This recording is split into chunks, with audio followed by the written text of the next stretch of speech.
My new Ethernet cable just arrived. Got a big one right here, 150 footer from the Aqerrow brand on Amazon. Thought I'd just show you guys how it comes packaged in case you're thinking about getting it.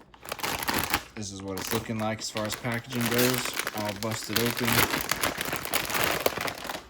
Okay, so you got the cable itself. You got a bunch of extra zip ties that it comes with, which is nice. The cable is zip tied in a couple different spots here. Keep it nice and together. Here's a look at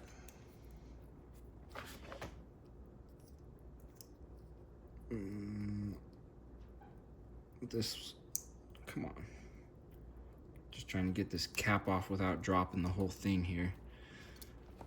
Let me set it down, huh? Might help. Might be a little easier that way.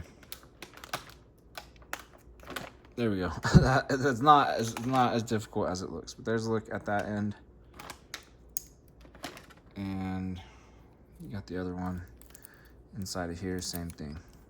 Feels really nice. It has like a real nice sleek feel to it. The cables all feel nice, look nice, not any dings or dents or cuts or rips anywhere, so solid. It's gonna work great.